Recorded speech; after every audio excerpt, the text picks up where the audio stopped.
कुछ समय पहले की बात है। एक किसान था और उसकी एक बहुत सुंदर बेटी थी। किसान के ऊपर जमींदार का काफ़ी कर्जा था, लेकिन वह इसे चुका नहीं पा रहा था।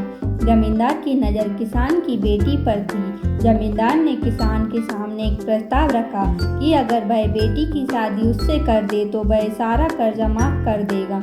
लेकिन किसान ने इस प्रस्ताव पर नाराज़गी दिखाई। इस पर जमींदार ने एक तरीका निकाला। उसने कहा कि वह एक पोटली में एक सफ़ेद और काला कंकड़ रखेगा। फिर किसान की बेटी एक कंकड़ निकालेगी। अगर काला कंकड़ निकला तो किसान का कर्जा माफ़ हो जाएगा, लेकिन किसान की बेटी को जमींदार से शादी करनी होगी। सफ़ेद कंकड़ निकला तो कर्जा माफ़ हो जाएगा और शादी भी नहीं करनी होगी। अगले दिन जमींदार बगीचे में पहुंचा, जहां कई काले सफ़ेद कंकड़ थे। जमींदार ने 2 कंकड़ उठाए और पोटली में डाल दिए। जब वह ऐसा कर रहा था तो बेटी ने देखा कि जमींदार ने पोटली में 2 काले कंकड़ ही डाले हैं। इसके बाद जमींदार ने किसान की बेटी से कंकड़ निकालने को कहा। बेटी के पास 3 विकल्प थे। पहला, पोटली में से कंकड़ निकालने से इनकार कर दे। दूसरा, दोनों कंकड़ निकालकर जमींदार की पोल खोल दे।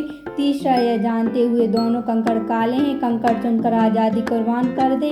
आखिरकार किसान की बेटी ने पोटली कंकड़ निकाला और इससे पहले कि कोई देख पाता जानबूझकर कंकड़ नीचे पड़े बाकी काले सफ़ेद कंकड़ों में गिरा दिया।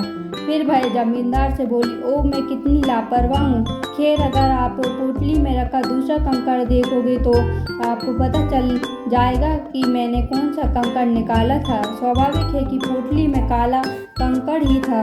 जमींदार नहीं चाहता था कि उसकी सच्चाई किसी के सामने आए, इसलिए उसे मानना पड़ा कि किसान की बेटी ने सफ़ेद कंकड़ निकाला और किसान का कर्जा माफ़ करना पड़ा और शादी का विचार भी छोड़ना पड़ा। और इसी तरह मुसीबत कैसी भी हो, अगर हम डटकर सामना करते हैं तो मुसीबत का हल निकाला जा सकता है। Thanks for watching.